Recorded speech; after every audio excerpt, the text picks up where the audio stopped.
Today, City Lights, together with Sternberg Press, celebrate the publication of the new book titled Trevor Paglen, Adversarially Evolved Hallucinations. It is part of the research practice series curated by Anthony Downey. We are delighted and honored to have with us once again, after many moons, Trevor Paglen. He is, of course, no stranger to City Lights, as we've had the great pleasure of hosting him in the past, and he will be in conversation with Anthony Downey. Adversarially Evolved Hallucinations explores the significance of the spectral and hallucinatory aspects of automated image production. The event of hallucination is central to the models of image production generated by AI, even though it is considered often to be a glitch. The book examines how our immersion in modeled environments generated by advancing technologies may estrange us from the present and from the future. We're encouraged to consider how we can think from within these opaque structures to better understand their effects upon us. We're also encouraged to question the frequently inflated claims made on the behalf of AI by the tech industry, an industry which has proven itself highly biased in the manner in which it develops its technologies and who they are intended to benefit. There is, of course, much more to all of this. The discussions in this book open up a range of subjects and methodologies for art practice and critical thinking about advancing technologies and their effects upon us. We hope in the short time that we have today to explore some of these very compelling vectors.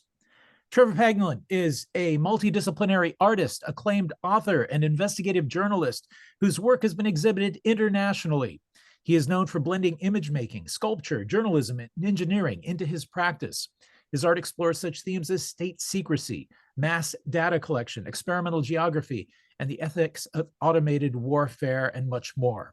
His work has been exhibited at the Smithsonian Museum of American Art, the Barbican Center, San Francisco MoMA, Pace Gallery in London, the Onassis Cultural Center in Greece, the Frankfurt Kunstverein in Germany, amongst many others. Notably, he has created public art for Fukushima's exclusion zone, and in December 2018, had the artwork titled Orbital Reflector launched into orbit around the Earth. His published works include the books Torture Taxi, co-authored with A.C. Thompson, Blank Spots on the Map, The Dark Geography of the Pentagon's Secret World, and also Invisible, Covert Operations and Classified Landscapes, amongst other titles.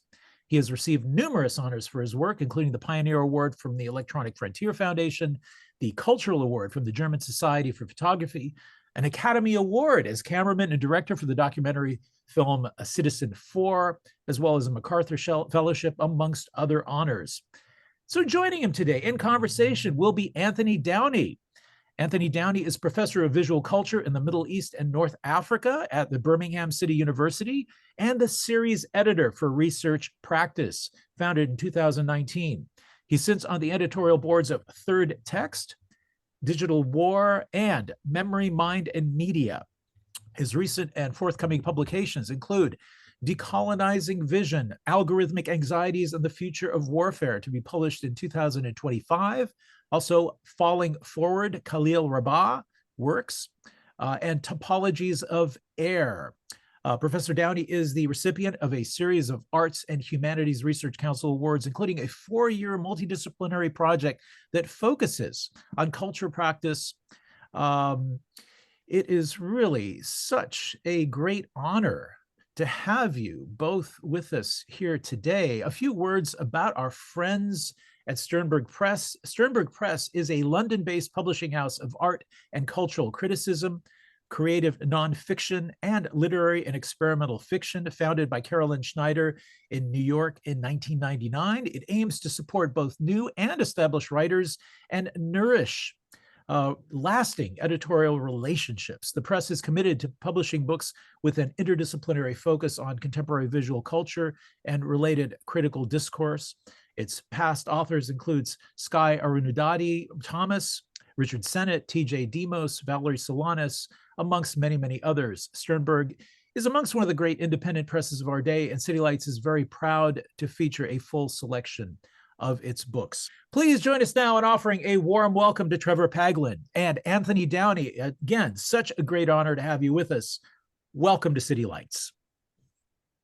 Thank you guys so much. It's really great to be here.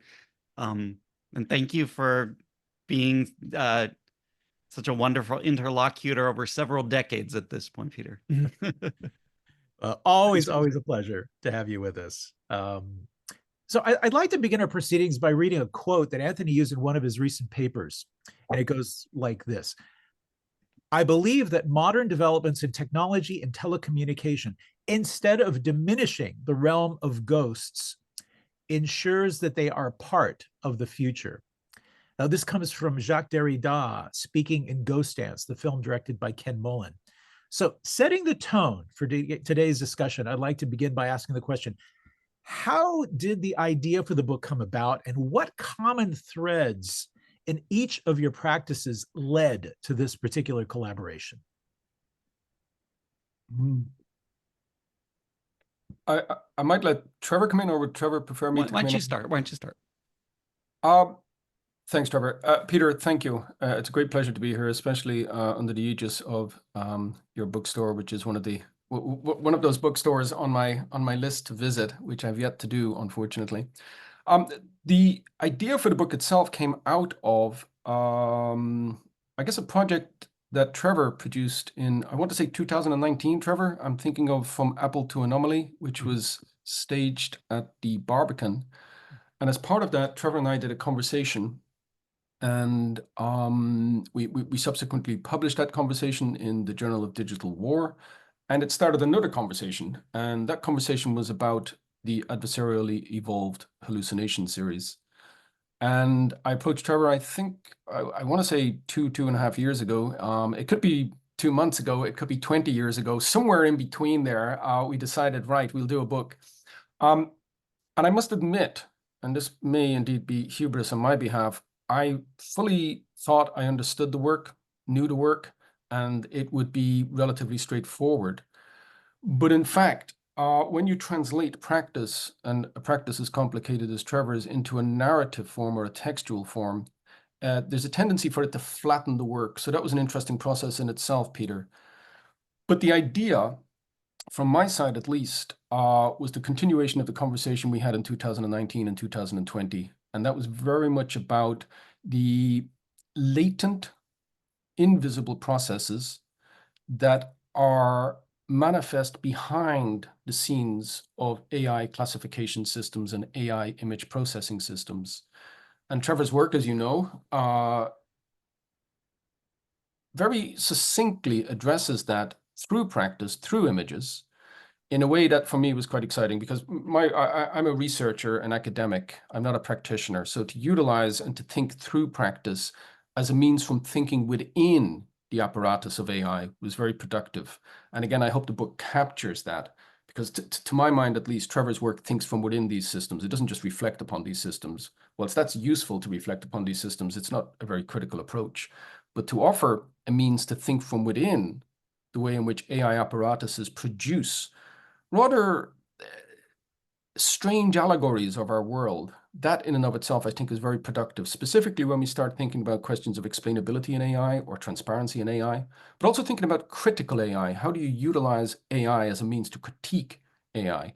So again, all of these issues came into play. My own research is very focused in on that. So working on the book with Trevor seemed to be a natural fit. It took longer than we expected. There were many iterations of my essay. There were many conversations with Trevor's studio, and I should send a big shout out to Daniel, who facilitated quite a few of those discussions. When I thought I had it, thought I fully understood it, and went back and had a conversation with Daniel, only to find out that no, I hadn't quite got it. And in fact, there was going to be other discussions. But I think, Trevor, if I may, I think we nailed it at the end.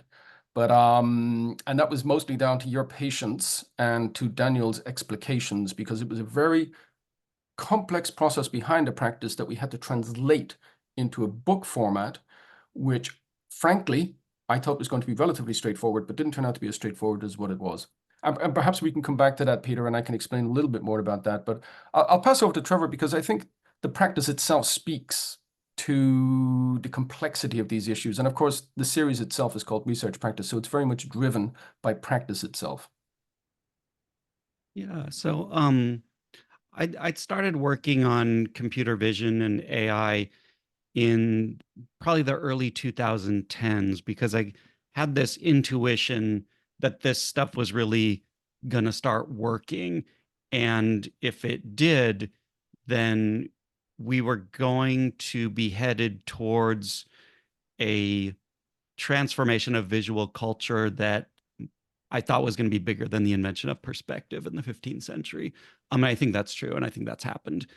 Now, in those days, this stuff didn't really exist as commercial application. So if you wanted to study that, what you needed to do was look at the academic literature. And you were just reading papers that people were publishing and trying to translate those, building versions of those algorithms that you could use. And so indeed, we started doing that in, around 2012, 2013. Personal computers started getting powerful enough to do this. Storage was cheap enough to do it. And we started building tools in the studio to be able to experiment with computer vision and, what are now kind of cruder forms of machine learning. And eventually got to the point where we were able to build object recognition models, and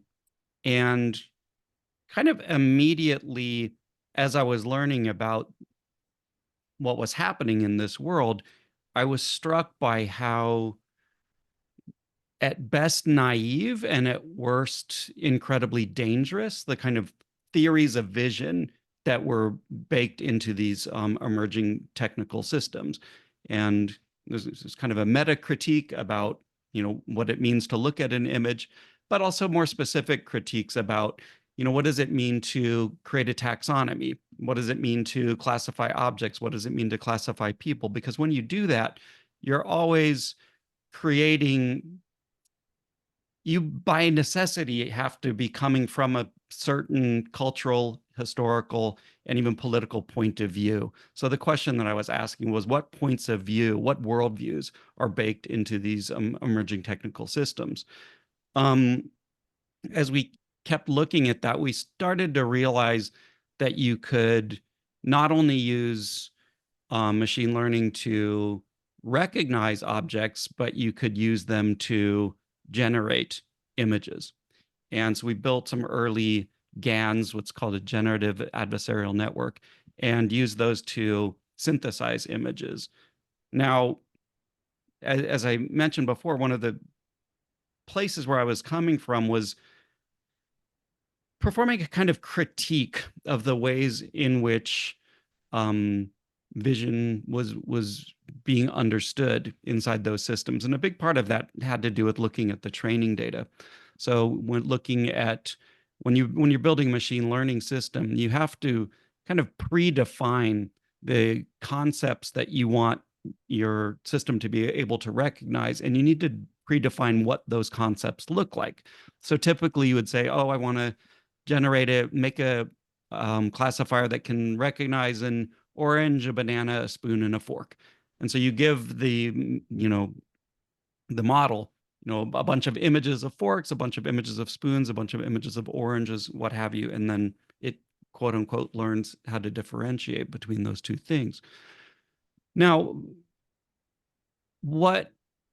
there's many things that was bothering me about that, but one of the things that was bothering me about that is that that's really not how humans use images.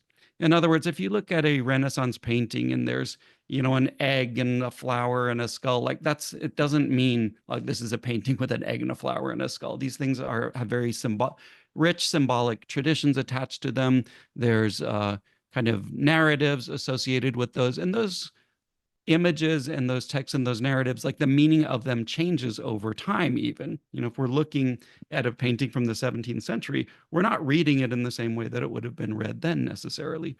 And so the point being that, visual perception and meaning making is incredibly slippery, incredibly historical, incredibly cultural, incredibly, qualitative, for lack of a better word. And I wanted to build models that would, speak to that.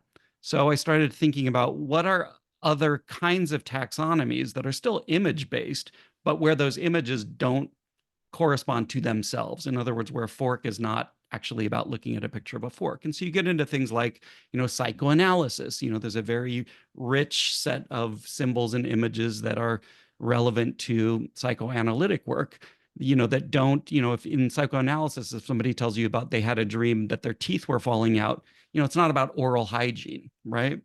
And so I was looking at these different kinds of taxonomies and trying to build models that would see the world through them, which you can do. So I built a model, for example, that sees the world through allegories for different parts of a capitalist circuit, monsters that are allegories of them. You think of like the vampire sucking the blood of the worker, or the Frankenstein techno automation, or, the zombie who's either the, the consumer that is unthinking, what have you. And when you build that model, you show it a picture of a plate from your kitchen, it'll say, oh, well, that's a UFO. You showed a picture of somebody working at a computer, it'll say, oh, well, that's a zombie, right? And so was building these models and then started to use those models to be able to generate images. Now, when I first showed this work in, I think, 2017, it was just a single synthesized images, on the wall of a gallery. And it was very difficult for people to really relate to, because the first hurdle was AI at that time was very unfamiliar. So people were like, what are you talking about? This is AI images. What is that? But then there was several kind of critical commentaries on top of that was, so it was a lot. It was a lot to put out. And, when that body of artworks came out too, it was, it's a series of 17 to 18 singular images. The archive for that project is massive. It's about 4 million files at least, because we're building these models, we're training them. We'd built a lot of tools to allow us to see inside the models and see inside what they were doing, seeing how they were generating things, some of the internal structures that they were creating for themselves. And at that time, the models were simple enough, by contemporary standards, that you could do a lot with them, in the way that you can, if you take a car from the 60s, you can work on it and make your own parts and figure out how it works. You can't do that with a Tesla, right? And so we were able to, put together a lot of materials that showed the inner workings of some of these systems.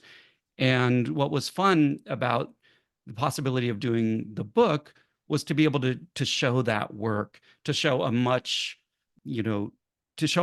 broader scope of what actually went into the project than the singular images that ended up on the walls of art galleries. And I was really thinking about what the project is that entire effort to put this stuff together and try to make your own tools to do it. And so the book is able to capture that much better than I was able to do at an exhibition, back in the day. Now, you have some images that you wanted to share with us. I was thinking this might be actually a good time, after everything you've just said, to go ahead and do that. So let me see if I can get that ready for you.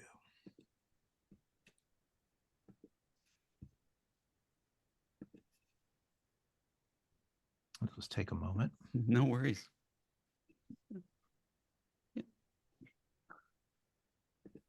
There we go. So these images are really just visual illustrations of the kind of thing that I was talking about just then. So here we have a very simple classifier that's, looking at different objects in an image and saying, well, whether it's an orange or a banana. We can go to the next slide. And go forward again. There's an animation here. So that when you're building a model, this is kind of an illustration of what you're doing. And on the right-hand side, you have this series of concepts: spoon, plate, banana, fork, refrigerator, orange. These are things that you might find in your kitchen.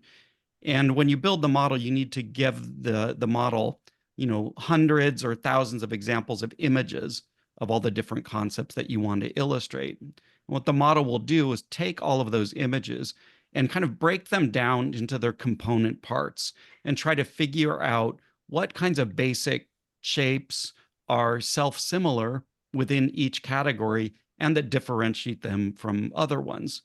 And so you end up with this kind of, higher dimensional matrix, which is the model. And once you've trained it, what it will do is look at something like this picture of a spoon, a picture that it hasn't seen before, and it'll try to figure out what are all the component shapes in here. There's these kind of semi-parallel lines. There's some ellipses. There's some gradients. And it'll say, if you have these kinds of lines and these ellipses in this arrangement, you're probably a spoon.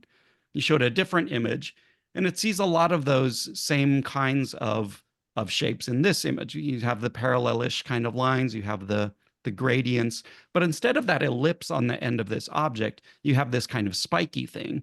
So the model will say, well, if you have these basic shapes and you have a spiky thing rather than an ellipse, you're probably going to be a fork. And that's how it will classify the fork.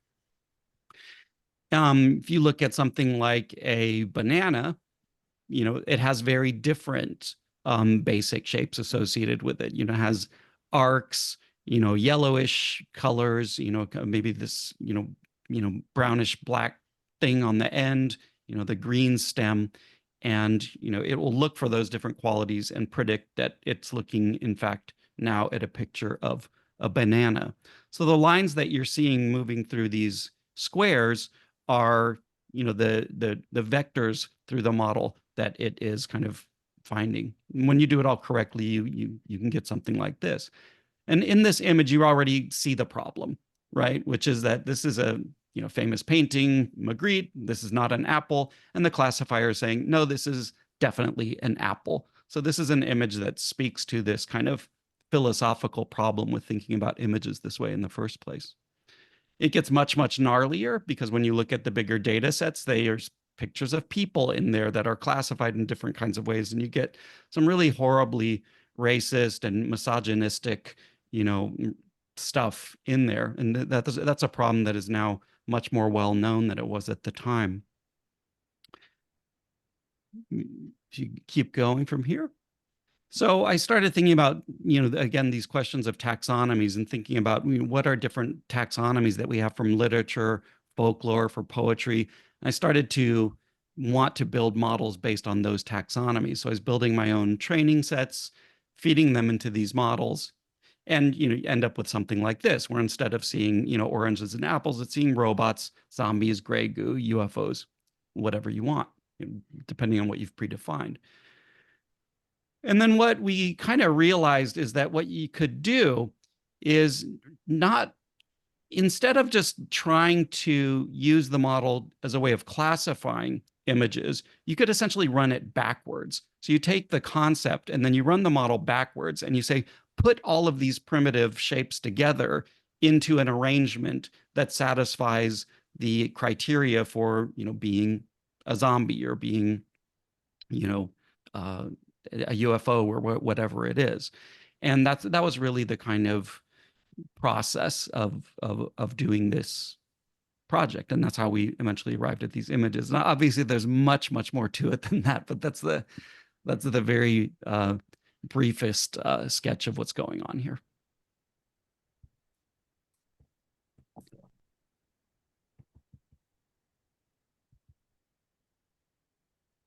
So this is the vampire from a model that only sees the world as objects that are allegories for different parts of a circuit of capital. We go to the next one. This is a man.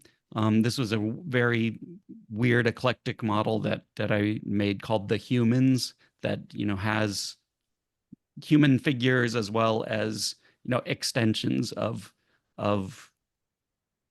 our bodies that we make for ourselves, whether those are technological appendages or things like drugs, cocaine, all sorts of eclectic things. This is from a model trained on images from Dante's Purgatory, right? So here's an image of the Tower of Babel, and shows up in Dante. This is another image from the Humans, and you see where this is kind of going, and you end up with these very quasi hallucinogenic images, and that was a function of what the models were able to do at that time, as well as the ways in which we had kind of optimized and tuned these things and trained them. This is an example of the more contemporary versions of this sort of thing that everybody knows this meme, I'm sure. But the images that we're making was an earlier way of doing that same thing. And I think that's what we have image-wise.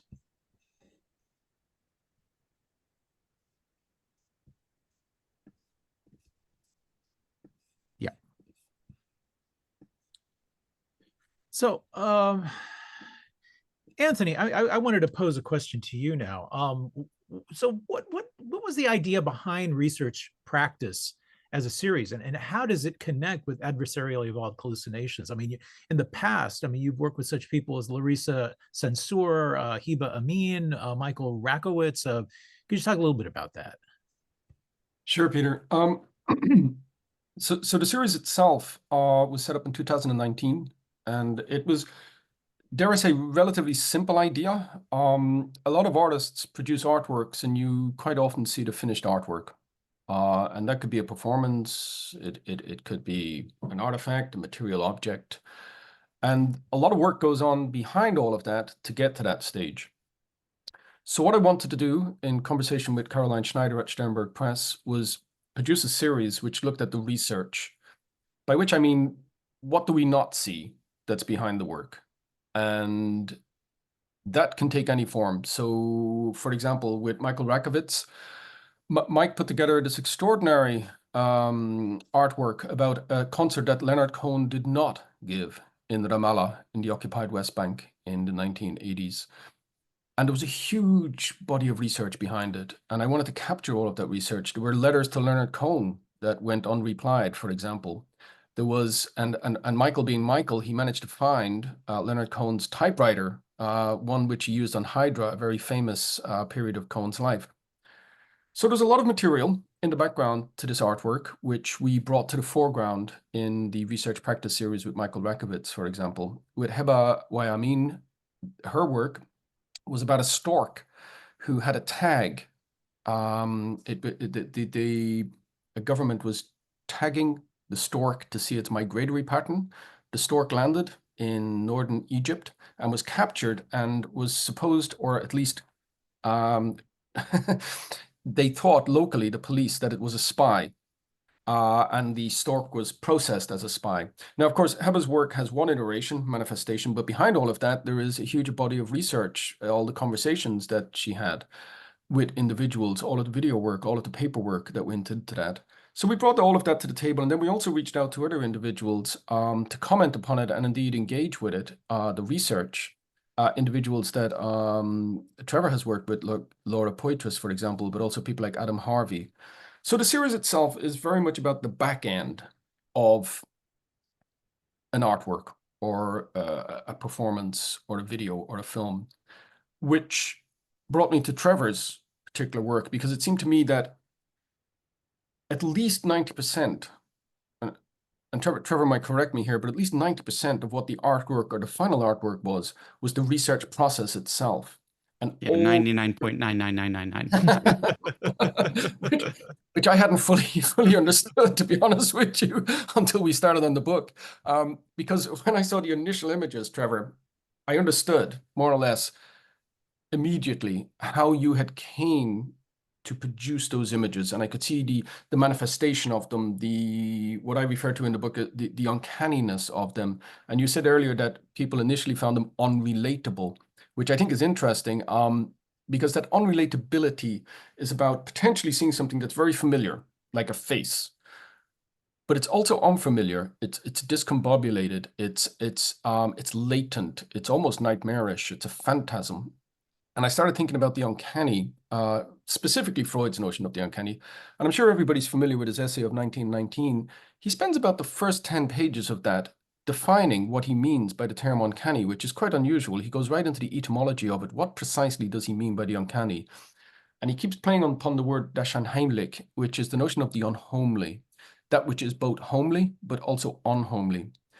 And when I was thinking about Trevor's practice, Peter, it seemed to me that this was particularly apposite for the series. and all of the conversations we've been having about the latent process, the non-manifest process, the behind the scenes, the unfamiliar, that which is hidden. How would we bring that to the foreground? How would we narrate that textually? But how would we also show that in the book, the process itself? And we spent quite a lot of time thinking about this because, for example, we could have started with the data sets and worked through to the final images, but it seemed to me to follow the spirit of the work, you start with the images, which we foregrounded in the book.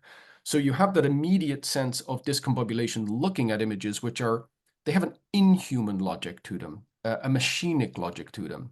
And then work backwards and look at the data sets. How do these images come about? And when you start to look at the data sets, you can project the images in your own head. So you're doing part of the work that Trevor was doing with his generative adversarial network model of image production. You're doing it in your own mind because you're looking at data sets and you're imagining future images, which I think is important too, because it's very future oriented, the data sets.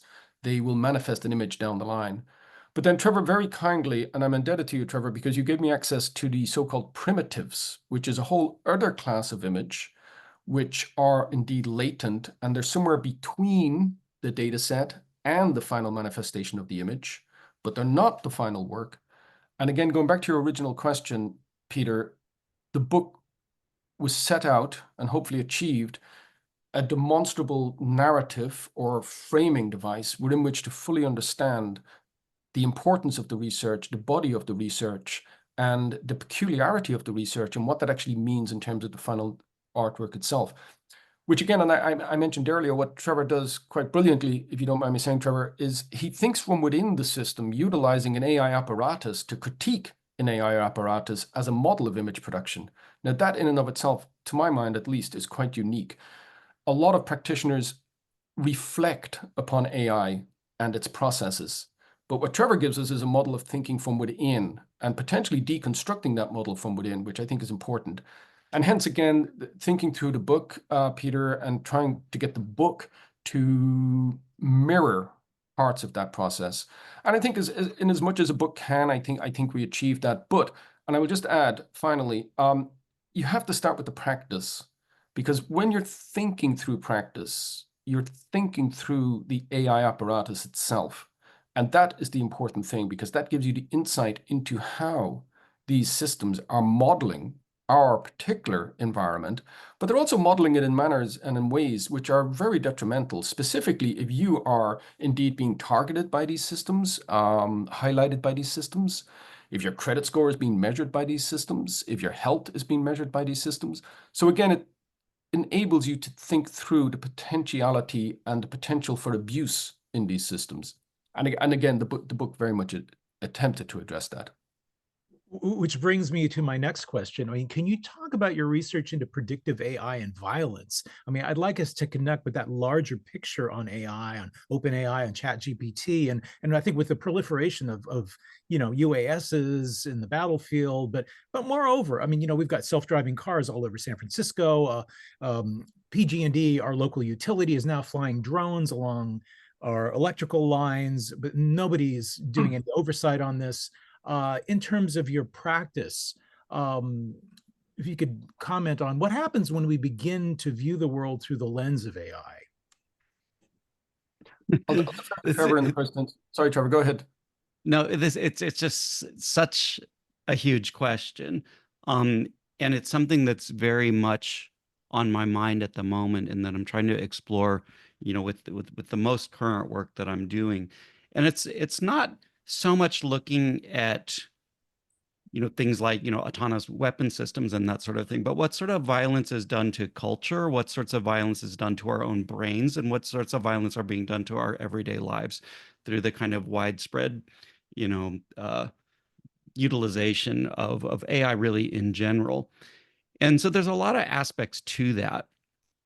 In the recent work, one of the organizing things that I've been thinking about is PSYOPs, right? So thinking about looking at the history of like military psychological operations, like operations that are designed to, manipulate somebody or show them a version of reality that will induce them to do something that the military wants them to do, and thinking about whether or not we can use that as a paradigm for thinking about kind of the evolving media landscape that we're finding ourselves living within, that is very much increasingly generated for us by, you know, different kinds of technical systems, right? So I'm thinking about, on one hand, what does it mean to live in a world where you and I read the newspaper every day, but that newspaper is giving us a different version of that, of whatever article that we're reading, which is kind of tuned to influence us in one way or another, and is doing that using a background of metadata and data that's been harvested about us in order to, you know, tickle our, you know, predispositions, or to amplify something that it believes that we want to believe in, that sort of thing. And so when you fast forward that kind of process, you end up in a world in which the media that we consume is increasingly designed in order to manipulate us in one way or another. And that's always been true of media. But what is different is that it can do that in a very informed way, and it can really individualize that to each person, right? And so we kind of have that on one hand. We're also looking at a media environment that's not just about, you know, showing us images or creating newspaper articles or what have you. But if you look at, for example, in the insurance industry, you know, they're very, you know, in their internal, you know, white papers and that sort of thing, they're very clear about where they want this to go, which is, you know, in auto insurance, for example, the vision is you'll have a camera in your car, and when you get into your car, the, you know, your driving assistant will give you a recommended route to work, right? If you don't take that recommended route, your insurance premium will go up in real time. So your insurance premium will be modulated in real time based on whether or not you're following the recommendations that the app is giving you, based on whether you're speeding or not, whether it thinks that you're driving in a distracted manner or not, what have you. We're seeing this kind of thing all over the place, not only in driving, thinking about your sleep, right? You have devices monitoring your sleep, selling that to health insurance companies who, again, thinking about modulating your premiums. And that's just one industry. So you're seeing a huge invasion of everyday life, or like invasion of spaces that were previously inaccessible to capital because they were just far too inefficient to be accessible to. In the 1960s, you could have monitored everybody's sleep, but it would be so expensive that it wouldn't be worth doing it, right? So what I'm getting at is thinking about a really dramatic transformation of the media cultural environment, the kind of visual cultural environment that each of us are living in on one hand, and at the same time, this kind of dramatic appropriation of aspects of our everyday life by, you know, things like insurance companies, credit companies, what have you. And it's worth noticing because these transformations are far more dramatic than I think that we might realize. Anthony, could you also comment? Sure. And, you know, this is where, if I may say, Trevor and I's research coalesces, but I might have a bit more of a literal take on it because a lot of my work is in predictive AI and preemptive violence in lethal autonomous weapon systems. And it's a bit more literal. I think my research is more literal, but there's an overarching sense that if we start from the beginning, the starting point of artificial intelligence, what precisely is it designed to do? I mean, it's designed to predict. It's a prediction machine, effectively. And it's this notion of prognostication, augury, that interests me. Because just going back to what Trevor was saying earlier, how are we being, to all intents and purposes, encoded to react and act in certain ways due to a sort of algorithmic apparatus that we're barely aware of most of the time? And yet it is predefining how we encounter the world through vision machines, for example. And I was fascinated in Trevor's work with the adversarially evolved hallucinations, because the one thing that came out from me in that work, Trevor, was that machines are doing the seeing for us, but they're also training us to see more like machines, which I think is fascinating in and of itself. So there's a sort of pre-definition or a predefining or a predicating of how we see the world through machines and how machines see the world for us, which, Peter, for me is fascinating because this is about the notion of prediction. And if you think about the way in which machine learning works, it's a statistical analysis of previous patterns in order to predict the statistical possibility of future patterns. So it's one big sort of mechanical prognostication scheme. Let me say that again. It's one big mechanical prognostication machine. That's the first and last time I'm going to try that, actually. But it is that notion of prognostication. And Trevor came up with a great phrase in the book, the notion of influencing machines. Machines that influence us, but also how do you influence those machines? And I think about AI in relatively similar terms, but I think what AI is doing in the predictive moment, in its predictive functioning, it's attempting to occupy our futures effectively. It's attempting to occupy future potentiality, bearing in mind that it is monetizing and capitalizing that. It's also drawing down data, and that data in and of itself has one function and one function only: to predict future movement, future desires, future buying habits, future health, future inclinations or proclivities towards political extremism. And again, this relentless occupation of our future potentiality seems to be, to my mind at least, the function of AI today. And it's become a disciplinary mechanism without us fully understanding how it came to become a disciplinary mechanism in a very Foucauldian sense, because it produces subjectivities. It's not about reducing subjectivity per se. It's producing subjects that are fit for a particular epoch or fit for a particular sort of confluence of interests. And again, that fascinates me. And I think that's where Trevor's projects in general terms, specifically the PsyOps projects and my own research, which is a bit more literal, coalesce to a certain extent. I think that's a really super important observation, Anthony. I was thinking the other day about J.D. Vance and how he's kind of like an embodiment of, he's like a living deep fake in a way, right? He's like, in other words, his personality has been tuned in order to activate those same kinds of reactions that social media is trying to induce, right? So it's interesting. He is the kind of disciplinary subject of the post deep fake media environment or whatever. Yes, he also has that plasticity about him. He doesn't seem to inhabit any one given space. He seems to morph in that space. It's a bit Zelig-like, if you recall the Woody Allen film. Are we allowed to talk about Woody Allen yet? Is he still off bounds? But when you think about Zelig would always kind of conform to a given space, and his subjectivity would be worked in confluence with that space.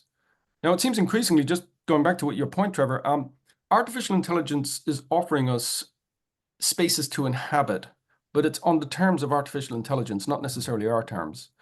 And we are conforming to certain spaces or performing to those spaces, performing to that particular milieu in a way that's being predefined or predictable. And of course, there's bigger debates here, Peter, which go right back around free will, agency, determinism, and these debates are at the level of molecular physics. I don't know enough about that to talk about it in any great way, but the notion of, well, where does free will come from? Do we have free will? That's as old as the hills, that question. And it seems to me that the determinism that we associate with AI, the way in which AI is attempting to shape our world, is over-determining how we relate to that world and potentially usurping whatever free will we have. So I want to remind everyone that we are going to be taking questions. Please do post them in the chat function. I see there are some coming through, but I do want to pose one final thought before we move on to the Q&A, and that is bringing us back to practice with everything you've just said, both of you have just said. As artists, as theorists, as those of us who are just lay people on the ground who are trying to wrap our minds around all of this, what is a possible or more than one possible methodology by which we can approach these realities that you're referring to? True practice, Peter? What are the right questions? Yeah, we should be asking in terms of our practice. I'll defer to Trevor in the first instance, because I think, if I may again, and I've known Trevor's work for 20 odd years, but it's almost the exemplary form of methodology that we need to think through these systems in a way that's not labored. I think that's important. It's not labored. It still deals, and I think this is absolutely critical. It still deals with the aesthetic. It still deals with the visual, with the moment of looking. And that is quite critical too, because a lot of work around AI can be very worthy, a bit drab, a bit boring, and yet it always forgets a very simple thing. To fully think through AI, you do need to start with the aesthetic, that realm of the aesthetic. How do we see what we see? And in the moment of seeing, what do we think? And how do we think through that moment of seeing? So that's my kind of personal take on it. I mean, Trevor might be able to articulate that better.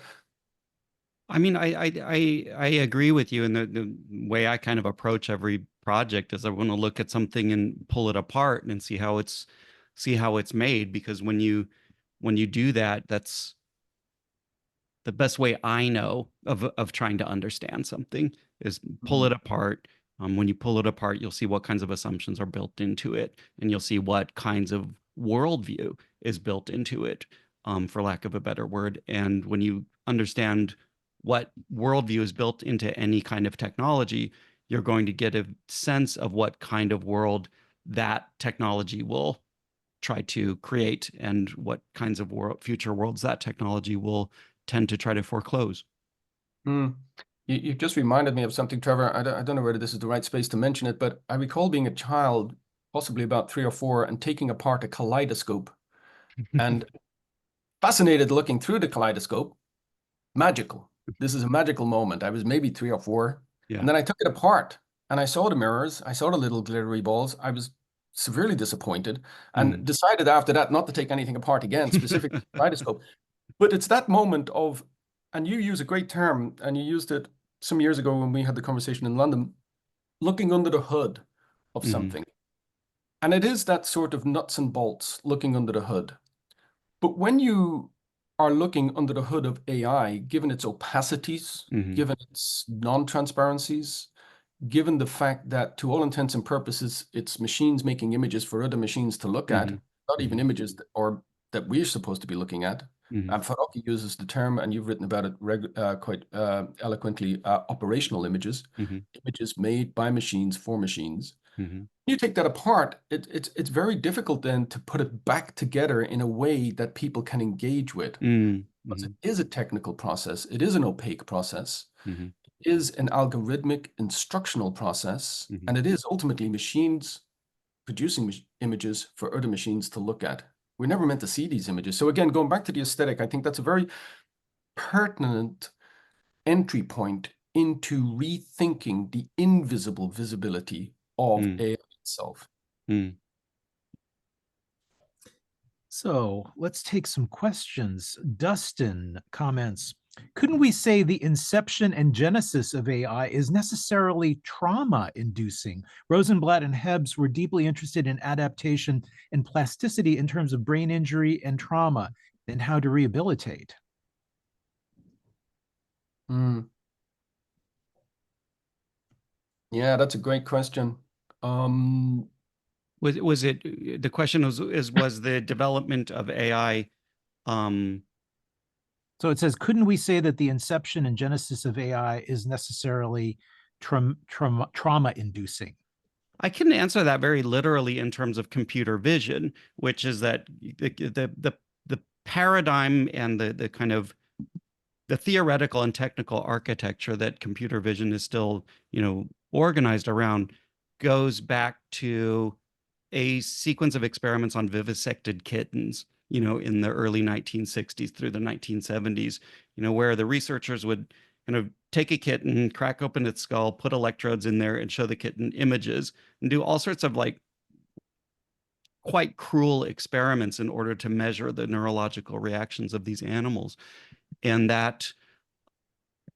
so there is a literal answer to that question, which is yes, which is this paradigm emerged from, torturing kittens, quite literally. They elaborate on this. They say, it seems then synthetic data is a continuation of catastrophe by other means to premeditate or scenario generate all the possible scenarios that could happen. The feature space is the battle space. That sounds very Virilio to me. Yeah, it's a really critical question because, and more research is being done on this presently, the origins of neural networks, for example, which can be pinpointed. Yes, Rosenblatt picks up on work that had been previously done. And again, Rosenblatt is pivotal to the development of the perceptron, which is one of the first simple versions of a neural network. It's a single layer neural network.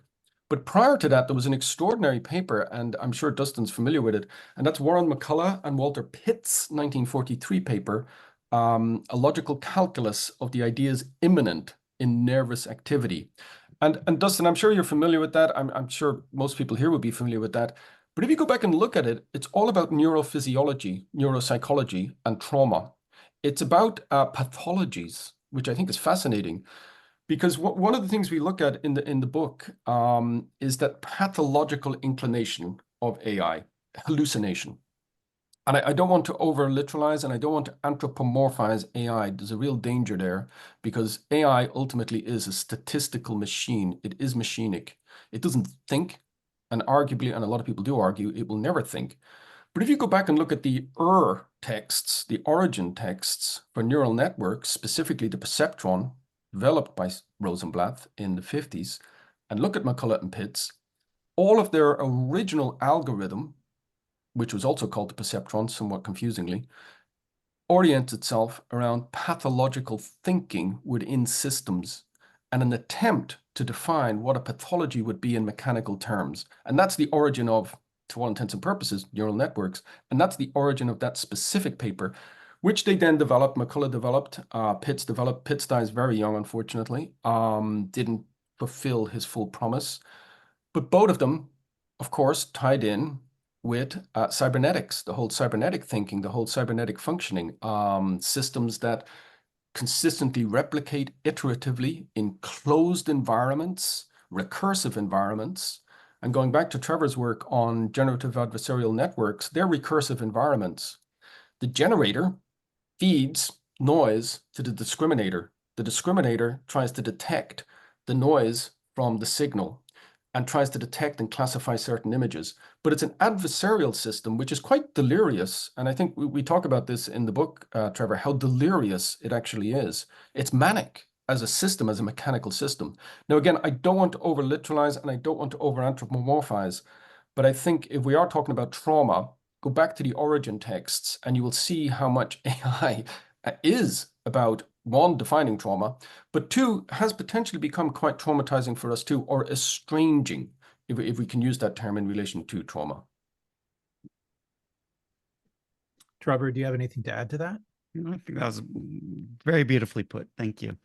Good. Kay asks, could you talk about how such versions of AI might be used in beneficial ways for the common good? I've got a rather curt answer to that, and it's no, but of course, there is a dystopian vision here, and I think, Kay, you're absolutely right to sort of point this out. I'm sure Trevor could talk to it, but AI has been used in multiple ways, specifically around cancer research and so forth, which is quite extraordinary. It's also been used specifically across conflict zones to isolate where precisely aid can be best distributed.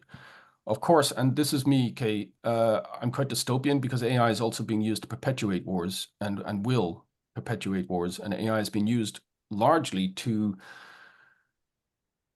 almost sort of unlock our innermost desires and capitalize upon them and project them into the future. And I do see it as a real danger. And I would just point out as well that the United Nations just published their first report, their first declaration on lethal autonomous weapons, where they compare the ascendancy of AI to the climate emergency, which I think is quite interesting, given how staid the United Nations are, for them to be using that language.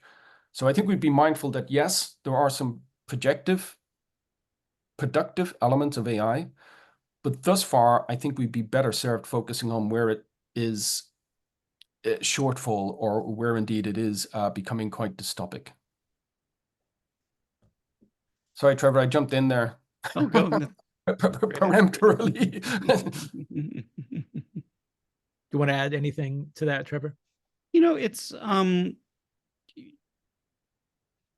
Anthony was talking before about how AI models are prediction engines, and that's really what they do. I would add to that, well, they're capitalist engines, and that's what they do. Right? So in other words, what you do cows make milk, or do cows make money? So when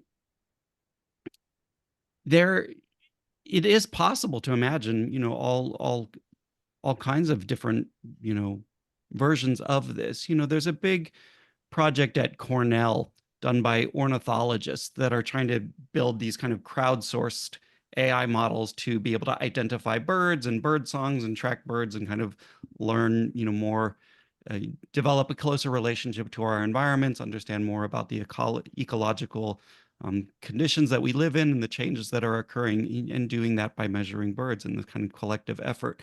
And that's a really beautiful vision of an alternative way that this kind of technology can be used. Having said that, there's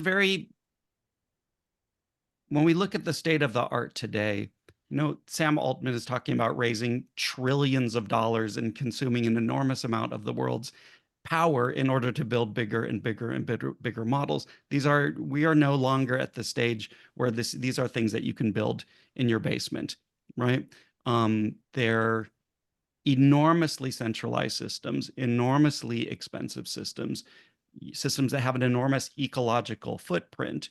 And we can think about those, that power consumption, that consolidation of capital, which with its attendant consolidation of political power, as also being the stuff out of which AI systems are made. And so when you think about it that way, it complicates that question of, oh, well, couldn't we just make a democratic AI?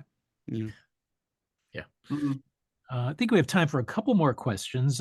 Esther says, hi, thank you for the talk. In relation to complex systems apart to understand how they work as a research method for art, how much of this new understanding do you think the art viewer can take away, or must it be something less literal?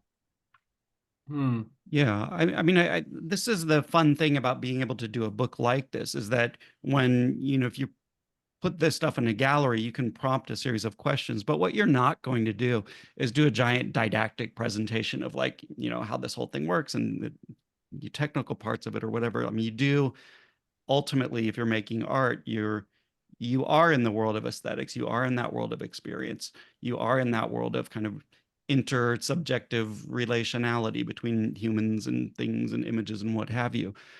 So doing a book like this is a wonderful opportunity, as Anthony described, the whole point of the series, which is to open that hood up, is to look at the parts of it.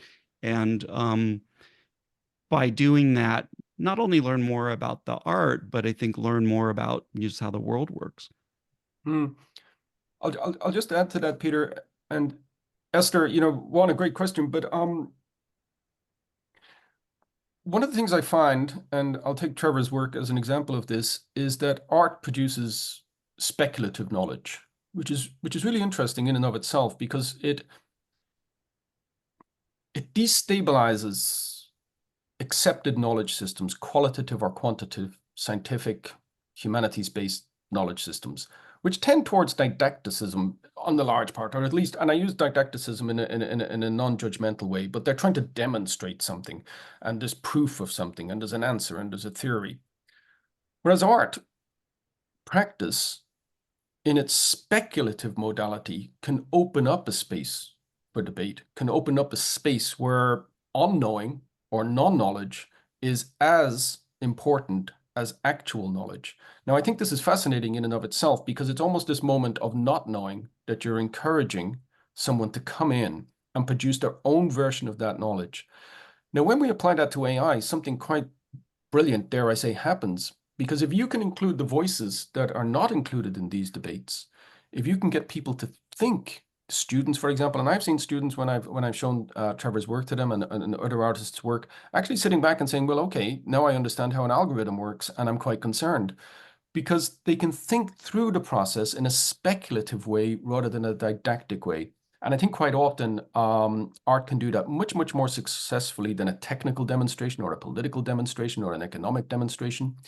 And I would direct you briefly to Trevor's work From Apple to Anomaly, which was produced in 2020 in the Barbican in London, where it was a huge wall of images, which were the starting point for a very in-depth discussion about how these images are training machines to see the world for us in ways that are biased and in ways that preclude our own imagining and preclude our own engagement with thinking through these systems. So again, that speculative knowledge I think is fascinating because it does sort of destabilize knowledge systems, epistemological systems. And I think that can be a very productive way, and unknowing can be a very productive way of beginning that process of knowing. And then one final question. Shaeyeon, forgive me if I mispronounced your name, says, as a neuroscience student, I'm interested in the parallels between human perception and machine vision.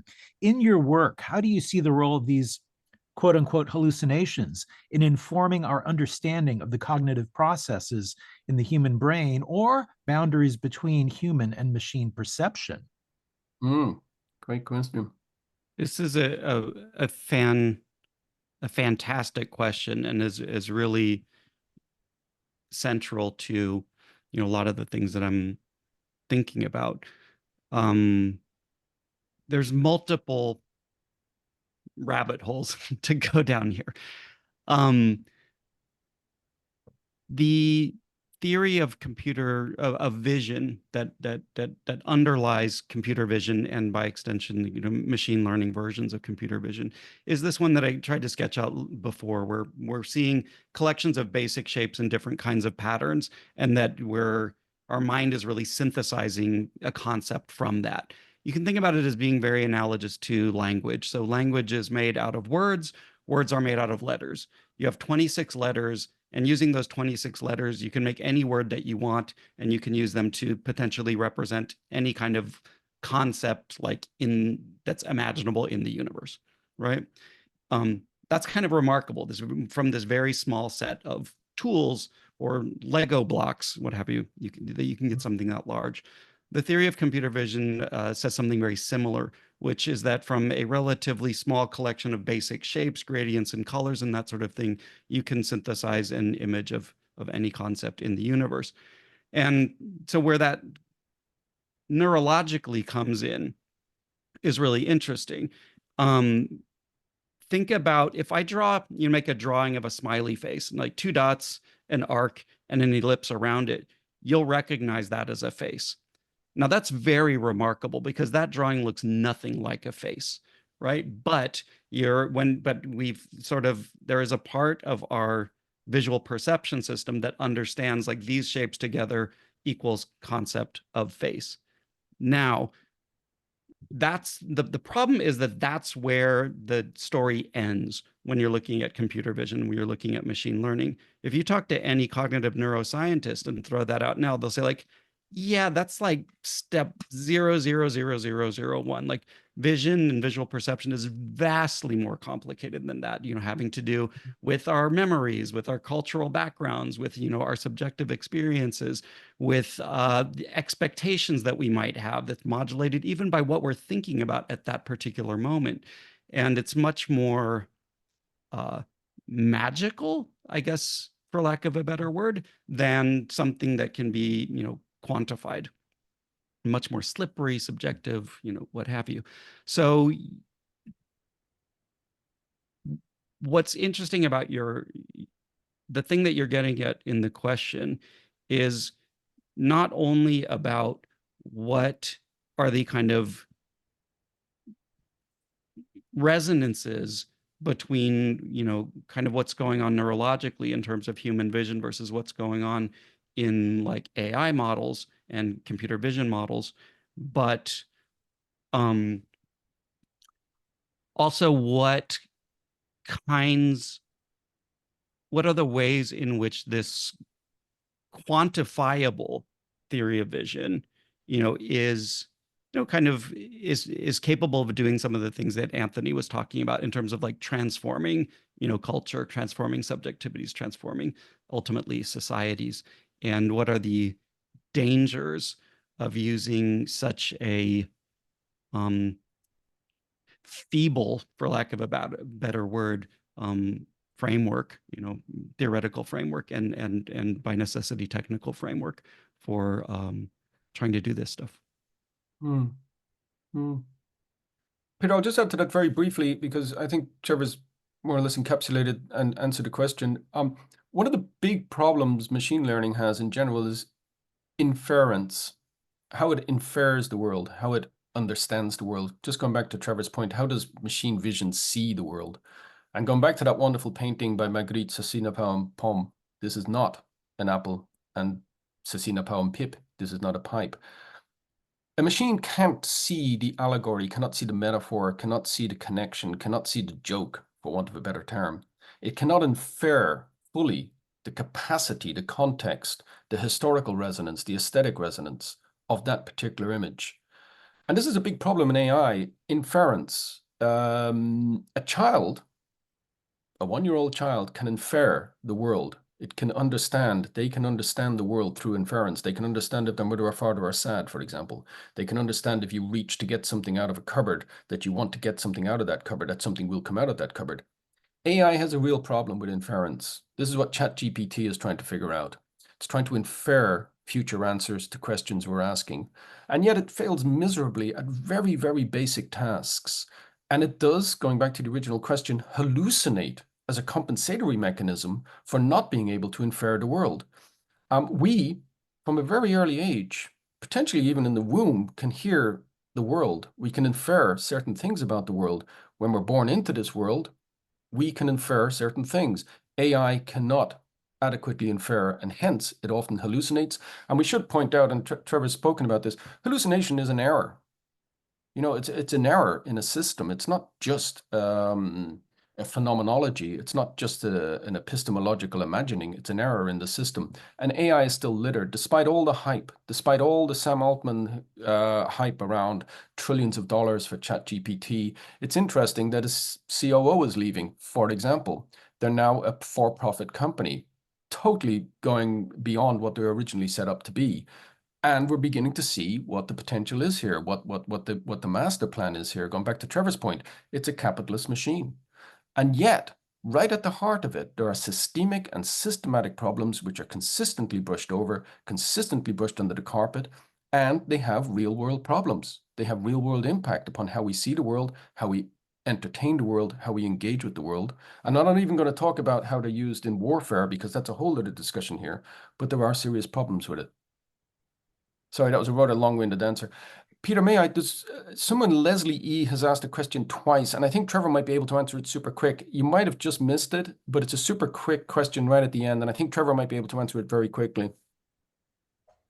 Yeah. So let me see. Let's see. I can actually read it. Could you? Trevor, Thank you. I asked whether you used annotated images to train your model. I know the answer to this too, but I'll let you, you'll be able to answer it better. Did you use annotated images to train your models? Because I didn't know whether it was feasible to train image models on other non-annotated images alone, and it would take so much longer. And that's a question from Leslie E. Yeah, no, so we made our own training sets and annotated them by hand, like during giant pizza parties at my studio, where I would invite everybody to come over and annotate images. For a lot of the concepts that I wanted in them, we didn't have images necessarily, so there was a lot of like pulling apart magazines and scanning things, and so a lot of it was quite extremely inefficient compared to the standards that are done today. Productively inefficient. Productively inefficient. Which again, AI would never understand productive inefficiency. Staring into the mid-distance as a means of engaging.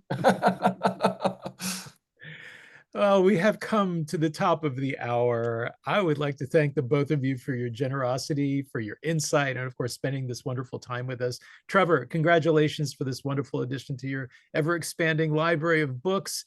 Anthony, thank you for doing the honors tonight as a fellow interlocutor, and also congratulations really on a significant and very important series. City Lights, of course, will continue to support research practice. And of course, I want to thank all of you in the audience for joining us and for your great questions. We have posted links in the chat function of your Zoom dashboard with which you may purchase books. Or better yet, if you're in the hood, come on down, pay us a visit. We are located in San Francisco's historic North Beach District, near the corner of Columbus and Broadway. Been there since 1953. We are open 7 days a week. Our hours are 10 a.m. to 10 p.m. every day. We are, of course, one of the Bay Area's great browsing bookstore experiences, and we would love to see you. Today's event has been made possible by support from the City Lights Foundation, fostering an active engagement with books and literary culture through our public events, our publishing program, and our educational outreach, all dedicated to sustaining a vibrant community of readers, writers, and critical thinkers. So take care, everyone. So long. We hope to see you all again very soon. Thank you, Trevor. Thank you, Peter. And thank you. you, everybody, for wonderful questions. Yes, thank you very much. Thank you guys very much. I'm really happy to be here.